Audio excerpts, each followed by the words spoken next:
Assalamualaikum warahmatullahi wabarakatuh. Perkenalkan, nama saya Asmiranda Rahmadani dengan NIM F2212301. Di sini saya akan mempresentasikan tugas saya, yaitu desain arsitektur eksploratif, yaitu mencari toko arsitektur. Nah, untuk arsitektur yang saya ambil itu yaitu Frank Gehry. Frank Gehry lahir pada 28 Februari 1929 di Toronto atau Kanada. Dikenal sebagai salah satu arsitektur paling berpengaruh dalam arsitektur kontemporer. Ia menempuh pendidikan di University of Southern California. Pada tahun 1962, ia mendirikan firma Gehry Partners di Los Angeles. Sepanjang karirnya, ia meraih penghargaan bergengsi seperti Pritzker Prize 1989 dan Golden Medal 1999. Selanjutnya yaitu pengaruh arsitektur. Di awal karir, Gehry bekerja di Victor Crane Associates dan banyak belajar tentang desain komersial. Ia terinspirasi oleh Frank Lloyd Wright dan Le Corbusier.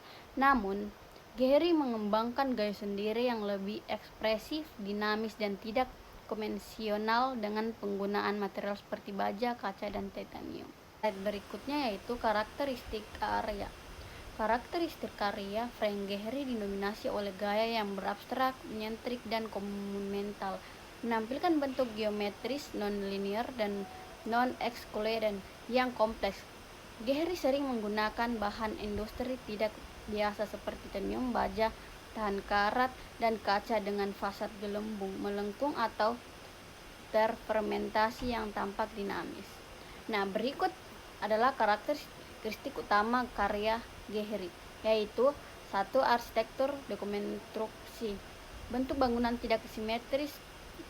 Bentuk kedua yaitu bentuk organik dan dinamis, menggunakan kanvas kompleks dan bentuk non-linear seperti ombak atau gerakan ikan. Nah, yang ketiga itu material modern, menggunakan titanium, baja tahan karat, kaca, dan mens logam untuk efek refleksi cahaya. Dan keempat, pendekatan artistik, bahan bangunan diperlukan sebagai karya seni atau skulptur arsitektur. Nah, yang terakhir itu proses desain kreatif, dimulai dari sketsa tangan dan model fisik untuk menghasilkan bentuk yang inovatif. Berikutnya yaitu teori atau metode karya. Teori arsitektur Frank Gehry sering dikaitkan dengan konsep, yaitu pendekatan desain yang menolak bentuk simetris atau aturan geometri tradisional. Adapun metode perancangannya yaitu 1. Sketsa tangan dan model fisik. 2. Ide desain biasanya dimulai dari sketsa sederhana dan pembuatan model 3 dimensi. Nah, ketiga, eksperimen bentuk. 4. Bentuk bangunan dikembangkan melalui eksplorasi bentuk bebas dan fermentasi massa bangunan. 5. Teknologi digital. 6. Untuk mewujudkan bentuk kompleks, Gehry menggunakan teknologi komputer seperti software CATIA dan dalam proses desain. 7. Eksplorasi material. Dan terakhir, menggunakan material modern seperti titanium, baja, dan kaca untuk menghasilkan fasad yang dinamis dan relatif. Nah, adapun karya Gehry yaitu Museum Bilbao. Proyek Museum Bilbao merupakan salah satu karya paling terkenal di Frank Gehry yang selesai dibangun pada tahun 1997.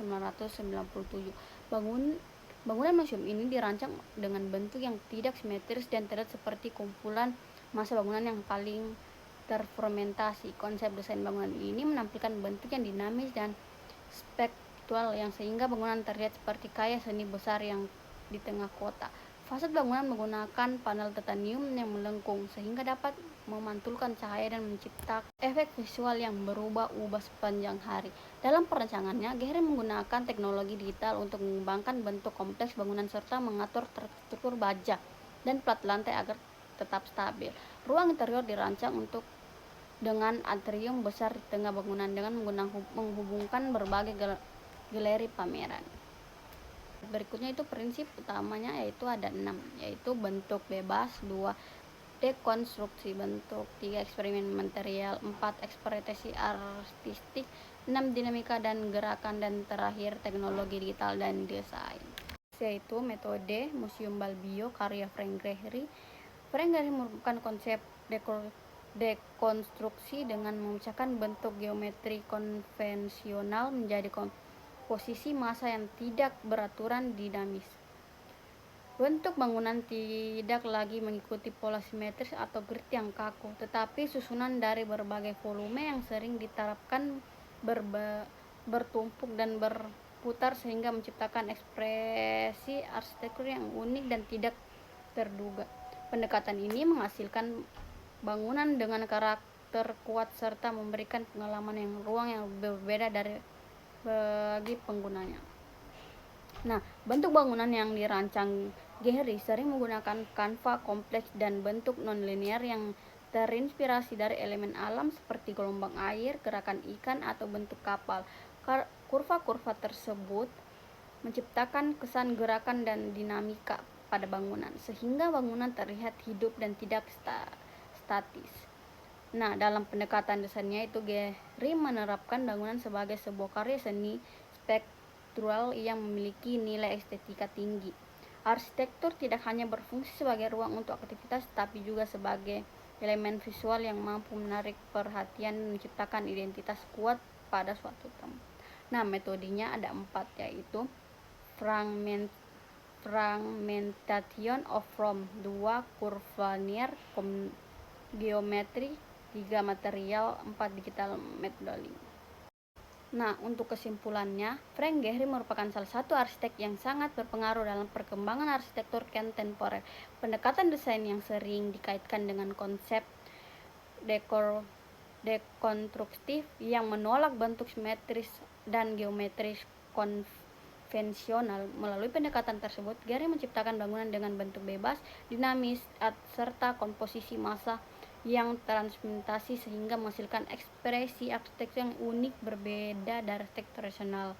Salah satu contoh penerapan konsep tersebut dapat dilihat dari Museum Bilbao yang menjadi ikon arsitektur dunia. Bangunan ini menerapkan bagaimana bentuk bebas, fragmentasi massa, dan eksplorasi material dapat menghasilkan karya arsitektur yang eksplosif, monumental, serta memberikan pengalaman ruang yang berbeda dari penggunanya.